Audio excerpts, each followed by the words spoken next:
Hello, welcome to the Viewpoint. I am Mamadou Mbouch. Security sector reform is a key aspect of the country's stabilization process.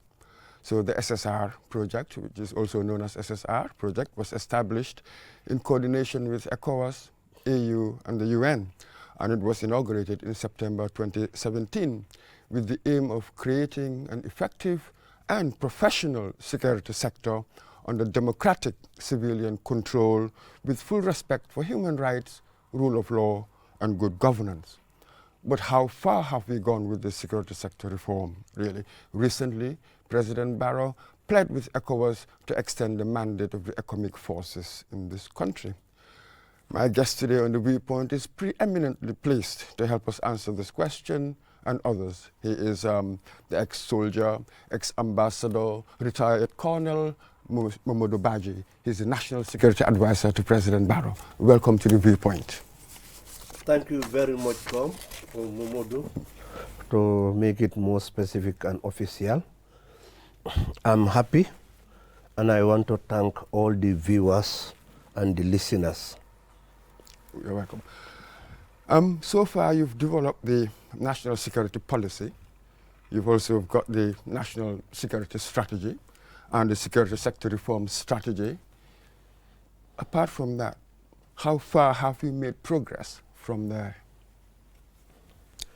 Thank you very much. To start with, I think you've rightly stated, we have gone very far in the security sector reform. The genesis, of course, we all know, as you stated, when His Excellency President Adama Barrow took over the mantle of this country. I think he had a desire to develop the country, and he was also aware that there is a close nexus between security and development, meaning the security sector which he has inherited, cannot stay the same. If he wants to achieve his developmental ambitions, he will have to reform the security. There we go. Then the security sector reform came into being.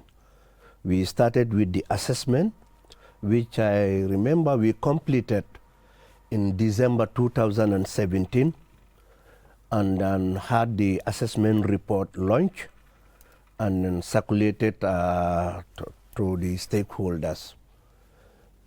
In that assessment report, we looked at the findings and came up with some recommendations, and that were needed to address some problems and thematic areas.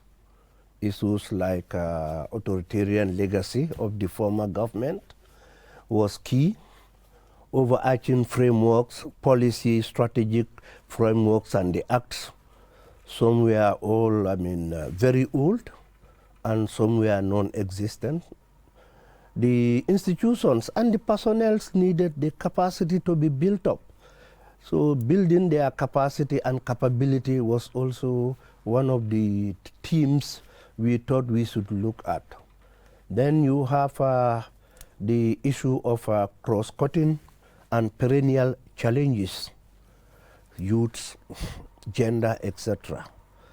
So far right now, we have almost completed and handed over the security sector reform strategy document and also the national security strategy to the chairman of the steering committee, who is the Attorney General and Minister of Justice, Honorable Ba Tambedu, or Abubakar for that matter. So this is where we are, and they will have a look at it since he is the head of the steering committee, and then they will have to put their comments, their observations, inputs to enrich the documents before we finally go in for the implementation of the strategies. But this is it. this thing was established in 2017. It seems that so far all that we've got is that series of workshops and recommendations and the like. Even the EU ambassador to the country said that we haven't seen any visible, tangible signs of anything going on. Why is that? What are the tangible signs, the tangible achievements? Yes, I mean, you see, the EU ambassador is part of the steering committee. And we all sit at the steering committee, but I am not in my capacity as, a national security advisor, of course, but as the technical coordinator of the security sector reform.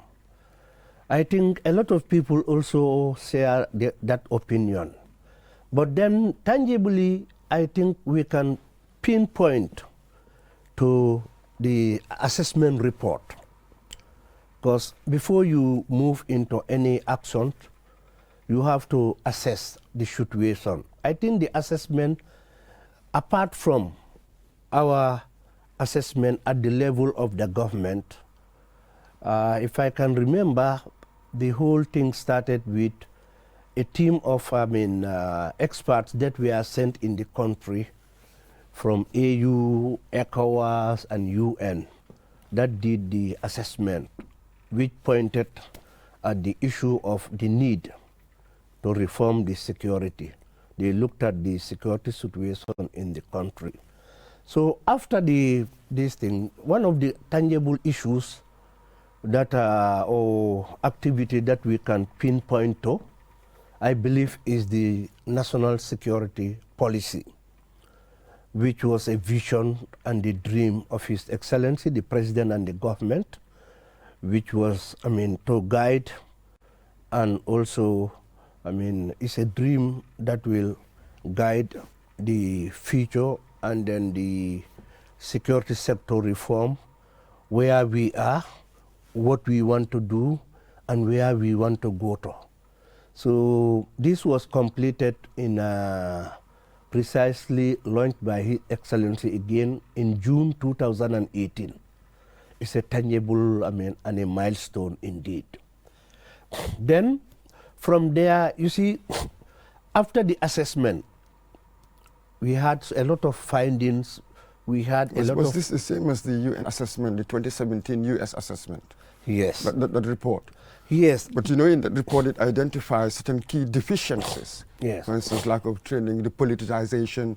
So how far have you gone in addressing these deficiencies that we have pointed out? Thank you very much, Mr. Mboj. You see, in the assessment, we, like I indicated earlier, we looked at the findings and then grouped them into teams.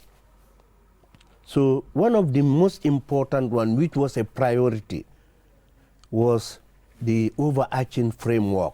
Because we found out that virtually, if there were any policy documents or strategy in the security sector as a whole, it will be either obsolete or non-existent.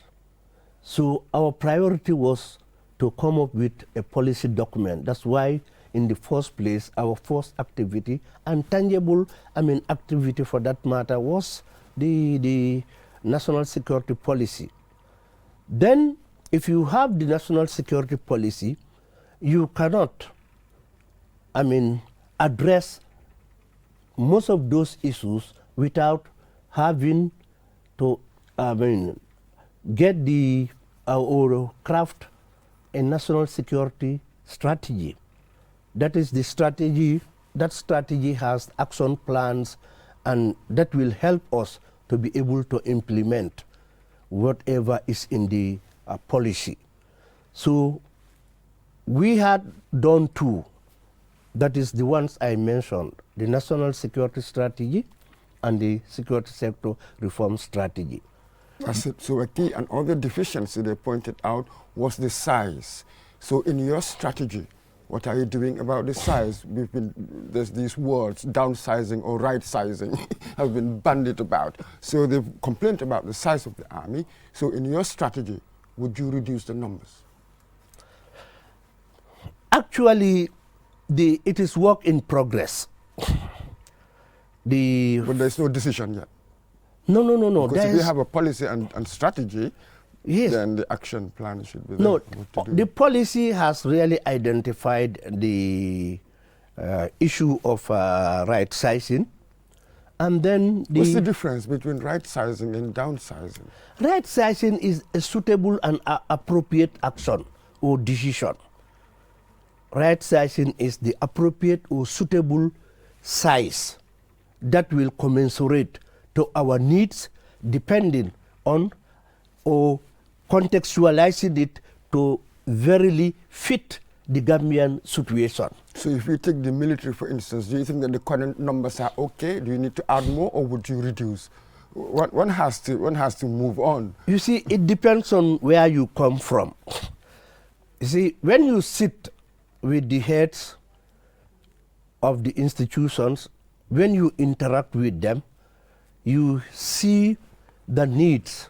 They express the needs to increase the numbers.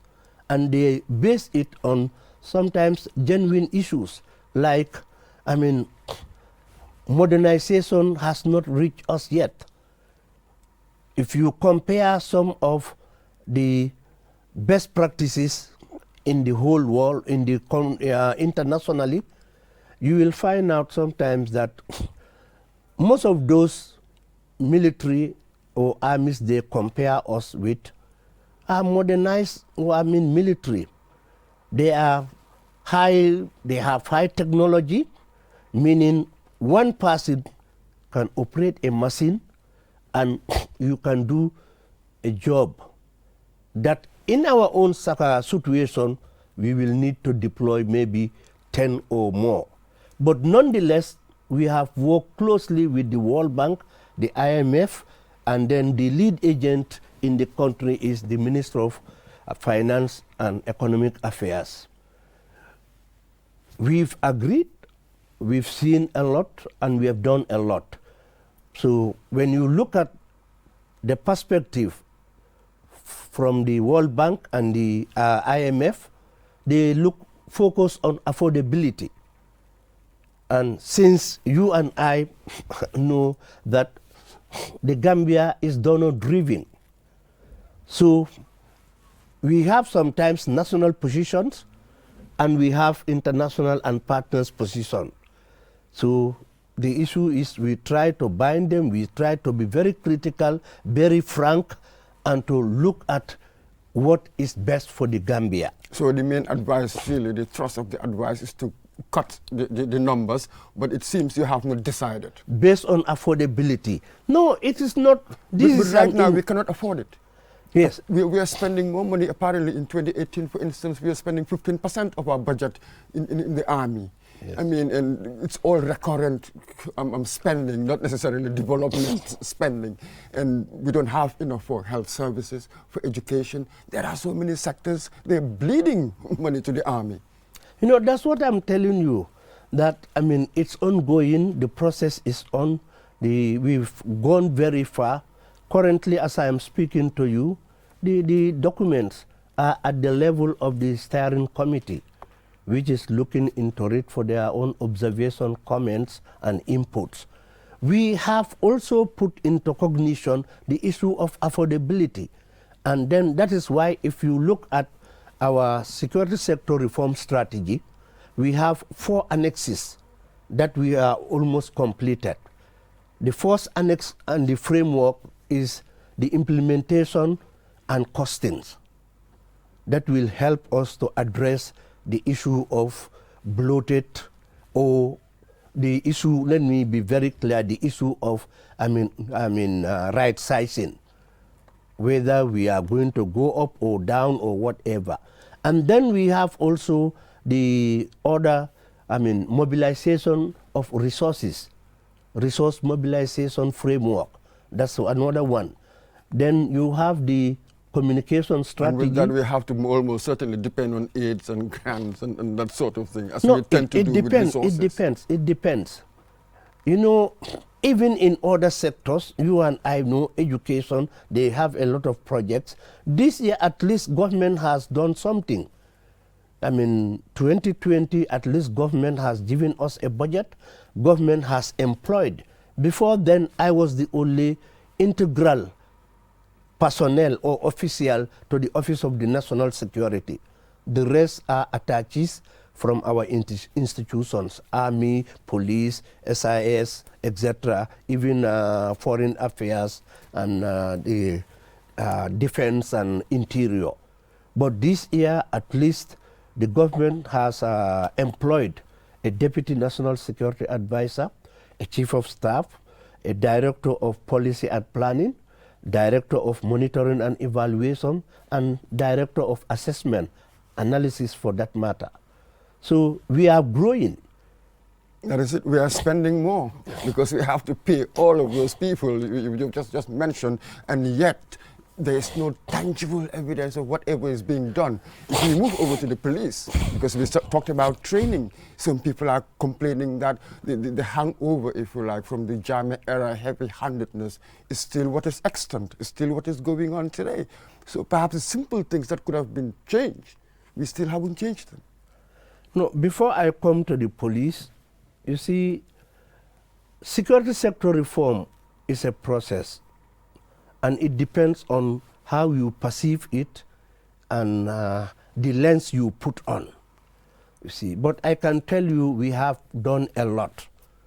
Maybe, in fact, that's our communication strategy was not, employed earlier.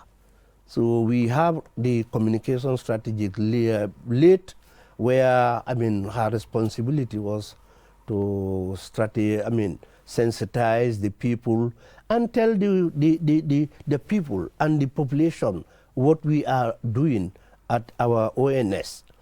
You see, so sometimes it depends on one's perception. But I can assure you, my brother, that a lot has been done.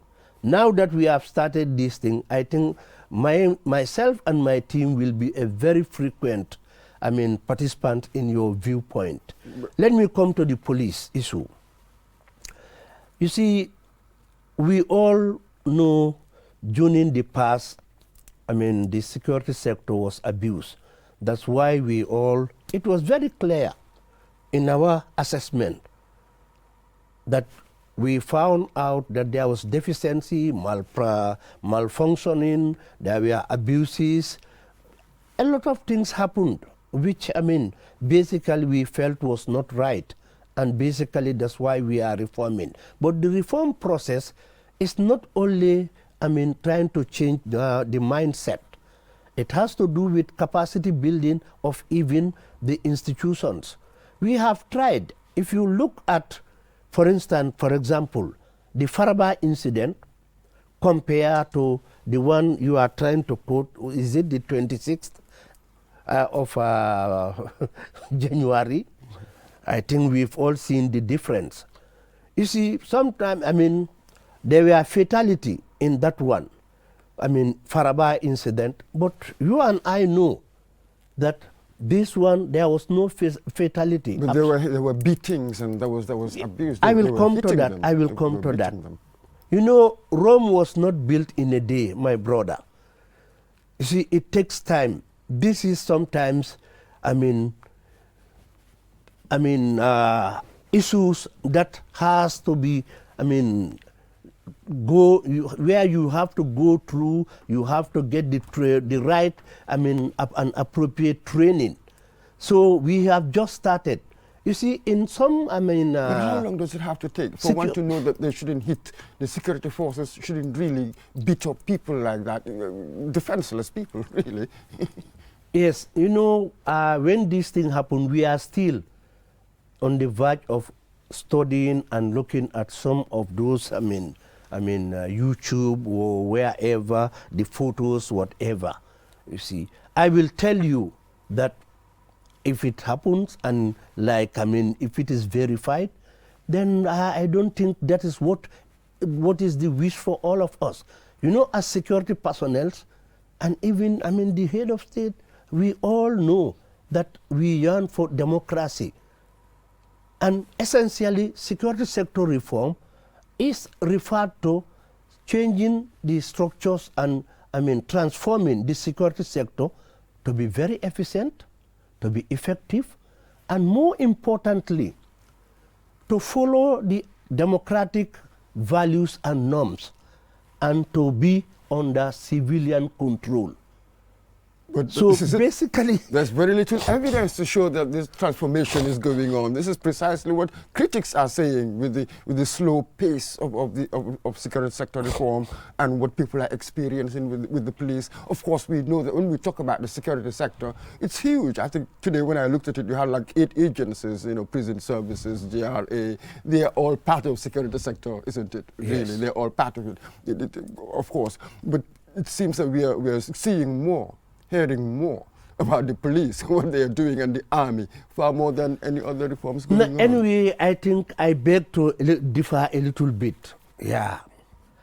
I've been part of the security before, though I went a little bit absent, that is during my tenure in the foreign mission or diplomatic mission. But when I came, I've seen a lot of difference. And you see, security is very expensive. What differences have you No, noticed? the What approach difference? like the last one, you are talking about beating, but I mean, it may not be prevalent like, I mean, what used to happen, like the abuse, the arrest at night and all those things. I think we have all passed that stage. So but it it's seems a not by collective much. issue. There were people injured. I mean, one of the images that was circulating in social media was that chap, blood all over his face, presumably, apparently, his teeth broken. I mean, really, we should go beyond that by now, at least to say the very least. You see, that one, I think there's a question mark. And my problem here is I may not want to delve into it because you and I know what is happening currently. I mean, the case is being, I mean, treated at the level of the courts. But then I don't think there's agreement. Okay, but don't misquote me. As a Gambian, I'm sympathetic to every Gambian. And I know even, I mean, my superiors have the same feeling. The steering committee head, the chair, the president, and the Minister of Justice, the president, etc. Because, you know, some really found it difficult to accept that a police officer who had tear gas, because clarification is, the IGP is very clear. None of those policemen were deployed with a single shot or bullet.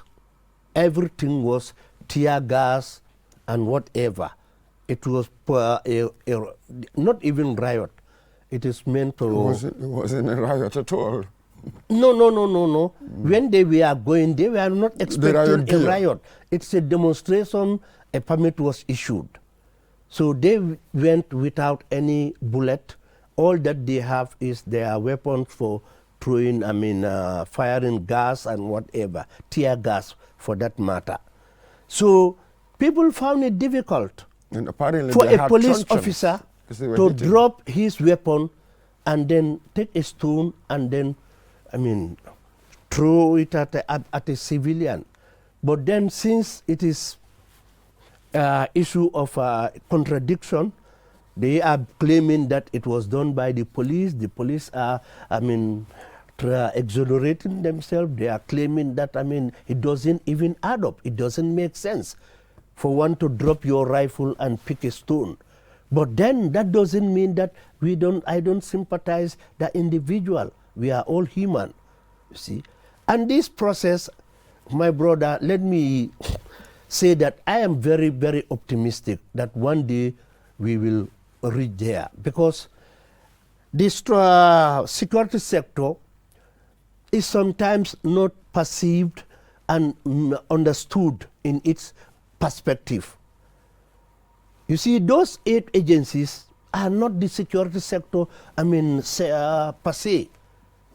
We also have, the executive, where the president, the cabinet, they are all part and parcel of those who determine what the security do.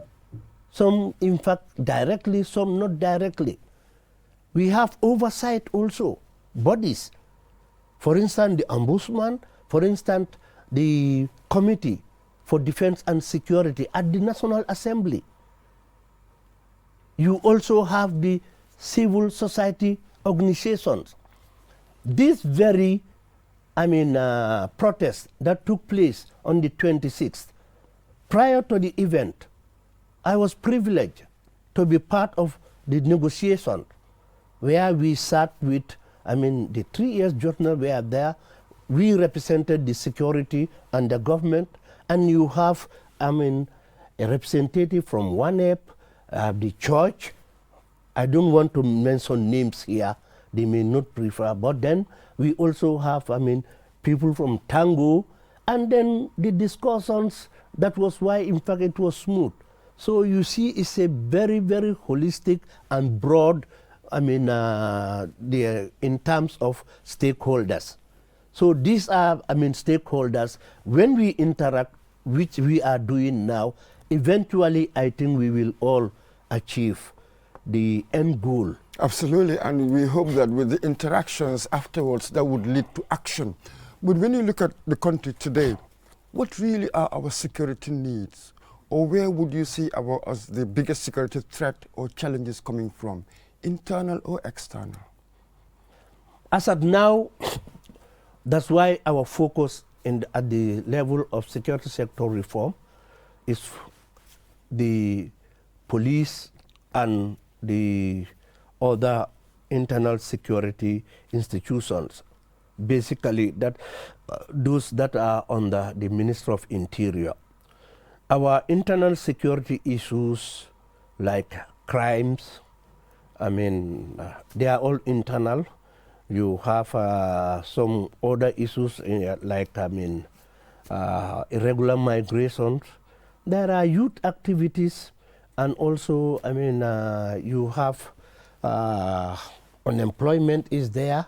You have poverty. We are not going to shy away from it. That's the reality we have. What about external threats? Yes, I'm coming to that. Then the external threats, we all know terrorism may not have, taken root in the Gambia, but very close to Gambia, we are seeing, especially in the sub-region. We all know what is happening in Burkina Faso, in Mali. Once in a while, I think very close to us, some issues were reported. We also see sometimes behaviors very close to fundamentalism and extremist actions, where religious issues, you and I know. But is that's internal? Are you talking about that internal threat? But here I'm going to focus a bit on the external threat. Yeah, the external, one of them is terrorism. It is outside the country. Then we have transnational organized crime.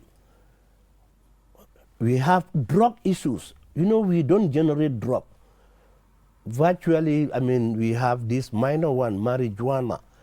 But then once in a while, I think, we all see the drug law enforcement. Agencies. But you see that in all of these things, really, what you require is a well-structured internal law enforcement agencies. Yeah, that's why our That's it. Our focus is currently on internal security, and that's why if you look at the police So what would be the point of the army?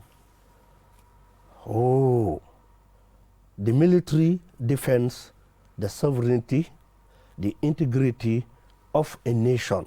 But given the geopolitical realities. There is no country in this world, with few exceptions, and I don't want to name them, that go without. Mauritius, they don't have standing armies. Costa Rica, Panama, they had to disband their armies. I was just from Cape Verde. We've got these things. I understand.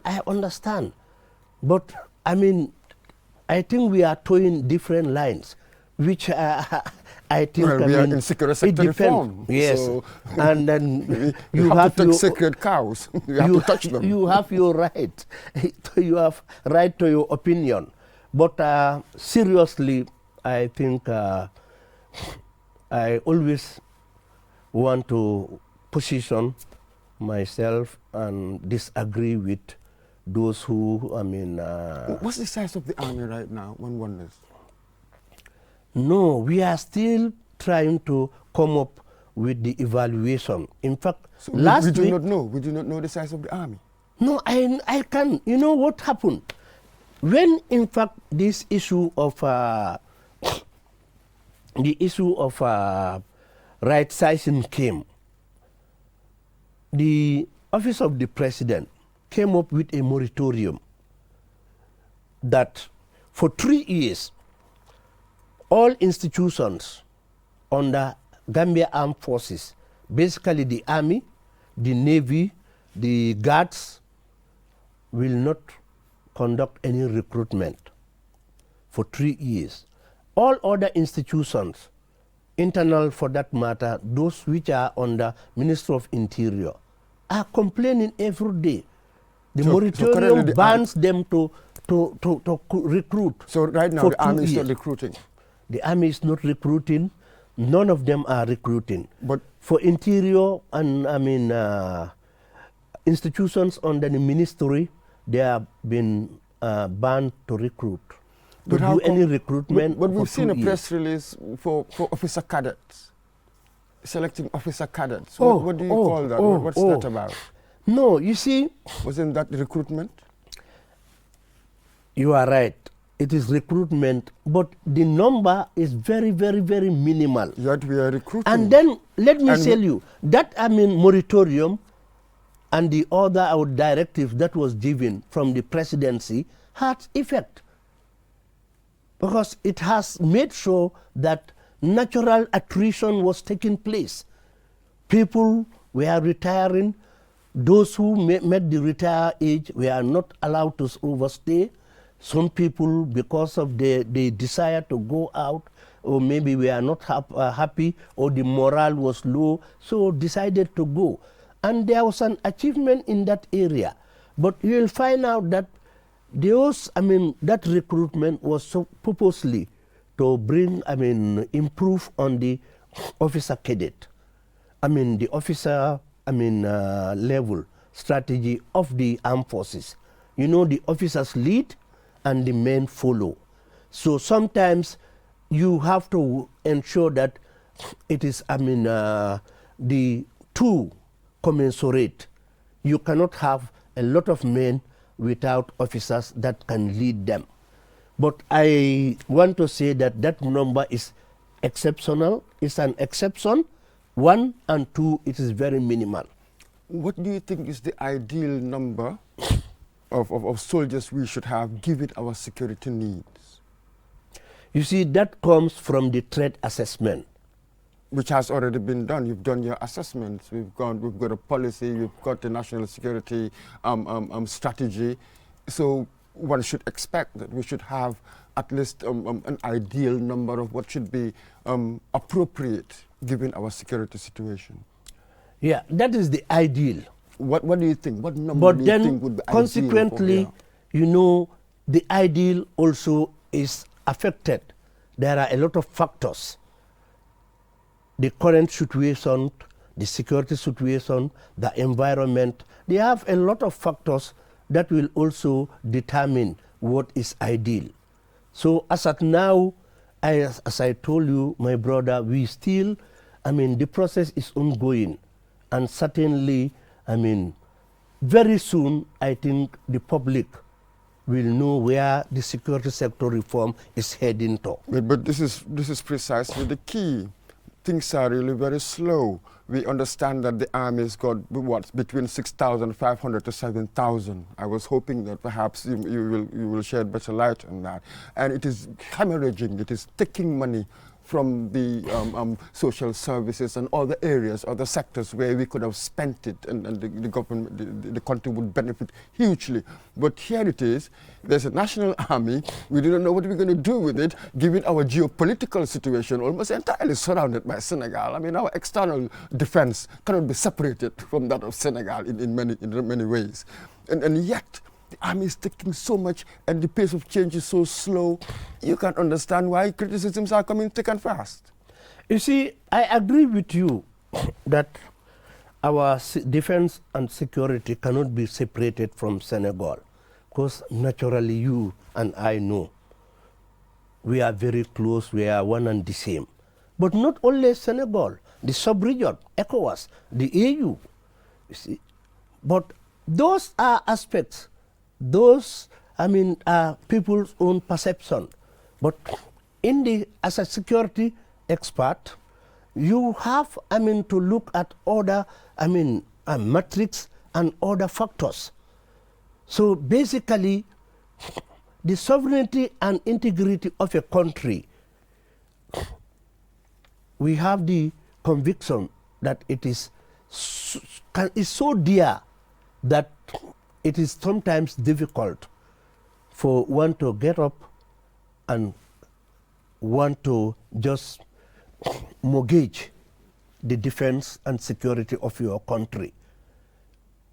I don't mean that What do you mean? intend. What do you mean we want to mortgage? Mortgage to virtually leave it in the hands of, another party. You see, we you're are talking about as country. in Senegal. Not Senegal. I told you, in addition to Senegal and our relations with Senegal, we are part of ECOWAS, we are part of AU. We have pacts, security pacts and treaties that we have signed.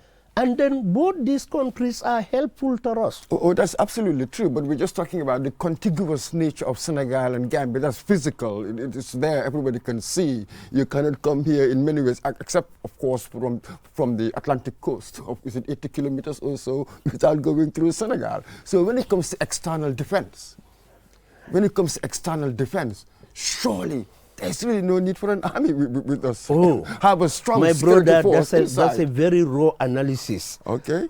So which probably I will find it difficult as an old, soldier. Let me be very raw and say old soldier, as an officer, to agree entirely with you, because I've tried to bring out the necessity of defending our sovereignty and integrity, which is solely the job and the mandated to the armed forces. In addition to that, they have secondary roles in terms of, in terms of issues like, when there are casualties, when there are climate issues, the military have roles to play. One important but role that's not their primary role. Those are the secondary roles. Yes. Yes. To help and aid the government of the Gambia in times of disaster. So disasters with even these climate issues we are going over, we all hear around. So there must be some contingencies. I'm not saying, and you are right, it's not the primary. But a strong internal security outfit can see to that as well. It doesn't necessarily have to be just the army. Are you sure? A strong internal security outfit can deal with that. You see, earlier on we've talked about certain countries that do not have any armies, but they still have a security outfit that would help in disasters. I think we will continue to disagree on this point. So, but what I know is, one issue you can readily get from army, the military, is labor force, peacekeeping and other issues. But that labor force is always readily available from every military. But for the size that we have, and so far what you've been but saying, we have when disaster said right comes sizing. I think we've agreed on that. Well, but we have no idea what right sizing means. For all we know, it can go up. It can come down. We do not know. That's your own definition. Well, that was what you My said. definition to right sizing is the most appropriate at a certain moment and at a certain time. Okay, now what is the most appropriate number to have? I will tell you in our next interview. Surely here, with the army particularly, there's an image problem. I'm sure you would know that because for a long time, for 22 years, analysts, political analysts, and everybody's been saying that the army has been part and parcel of the machinery of repression in this country. Yeah. So that image problem is still there. So even some people say that even with the police touch anywhere, the old bad habits are taking time really to erase, as it were. So we are still living through that same thing that we did. What are you doing about the image? We hardly hear from you. The communications, you've been mentioned it earlier on, that there isn't much vigorous, robust communication channels. And the EU ambassador also said how we've seen the participatory nature of the TRRC and CRC. We haven't seen that much from the SSR. This is, let me first start by saying, you are reminding me of the saying that all habits die hard. Difficult, yes. But you see, people in the sub-region itself, we had security sector reform in a few countries, and it took some time, 10 years, 15 years. And I always want to remind people and those who are concerned, including myself, I'm equally concerned, that we really need to look at when we started the security sector reform proper. It's barely, 2 years plus or whatever. People have right to their opinion, and I agree, and I accept it's slow. But in order to be able to avoid some of the issues that happen in countries, I will not mention in any country, but we have seen in some countries they have to repeat it, do it twice, and in some cases, it went very fast, and then not even fast, almost 10 years, but then there was trouble until the government has to part with a lot of money to persuade them the disgruntled soldiers or security members. So I think to avoid some of those things, we want to be very, very, very slow but sure. But then again, there are challenges. If you go to some of the security institutions, if it is by number, you have a lot of people. If there is resources and funding, which we are very close to, like I told you, we have just tidied and completed implementation and costings, which will somehow try to address some of those issues. Maybe very soon we will mobilize for resources. So those ones, if you look at that, yes, you can say we are slow, but then I think surely we are getting somewhere. See, the other question was... Let's move on here. We don't have that much time, really. Those adversely mentioned still serving in the army. What was your advice to the president regarding that? You see, this is another problem. You see, security sector reform is not, either a courtroom or it has a little bit different, though working closely with transitional justice, where you have the Human Rights Commission, you have the TRRC, the CRC, etc. Unfortunately, when the TRRC was instituted, clearly there was terms of reference.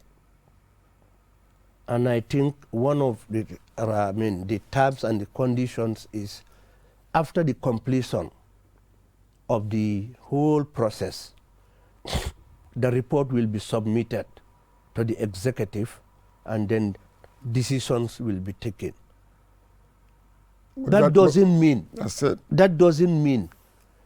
that sometimes, we cannot do something. You see, we are all virtually affected. When we sit down, we look at that, some of the revelations and the utterances. I can tell you it touches down to our hearts. We are sympathetic because we are all affected. The armed forces, the police are not exonerated. Everybody virtually was affected. But then the process is such that there are terms of references, and it's an act of parliament. So again, we have seen few of them indicted. We've seen few of them have been indicted. Yes. But that is not under our, in our mandate as security sector reform. Nonetheless, we discuss and we talk about it. So what I may not, avail you here is exactly, how we maybe, I probably advise the president. But I think concerns are there. We've seen one or two, depending on, it's a process. See? But this is it, hardly any action. that is what people complain about. There's hardly any action. And there's also, very quickly, another criticism that we've read.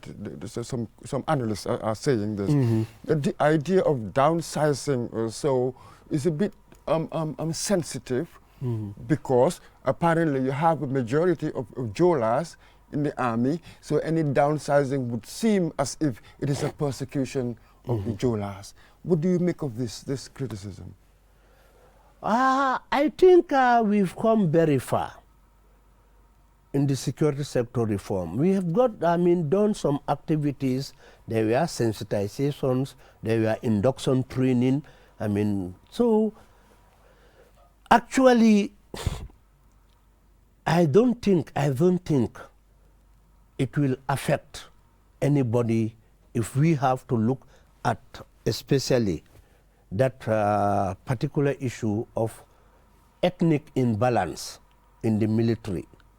I am not saying that it is the fault of any of them.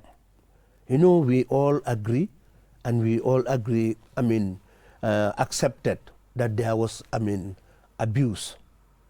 So probably some of those soldiers are not responsible for their ordeal today or the predicament in which they found themselves.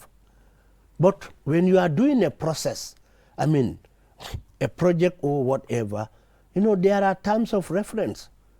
And we don't want to align ourselves to anything that will continue to allow malfunction in the security sector.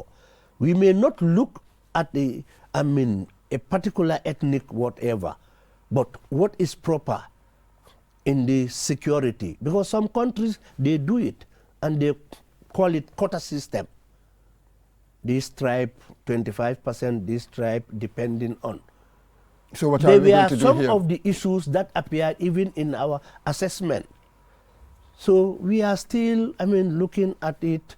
And then sometimes, most of these things, I think, by the time we start the implementation, a lot of issues will come up, and then I'll be able to dilate more on that. Yeah. We've come to the very end. I think I've got about a minute or so.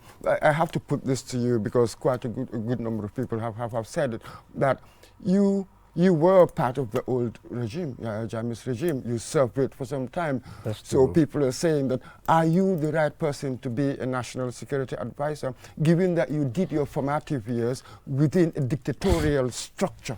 Are you the one really to lead the security sector reform, to be the national security advisor of our president? Yes, I will say that is their opinion, and they have right to their opinion. I would also bring to light the year I was discharged from the military, precisely 2004. You have your lens, look at me, and try to compare, how old I should have been in 2004. But nonetheless, I don't want to exonerate myself. I was there when some of the things were happening. I may not be directly involved in it. And that's happened to a lot of people. Thank you very much.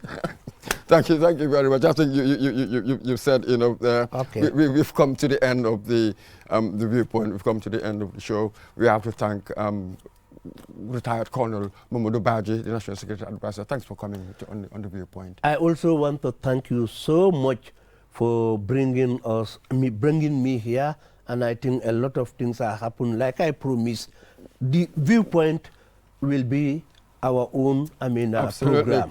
Thank you very much, listeners, for joining us on the Viewpoint. Until the next time, I'm Mamadou Badji. Goodbye.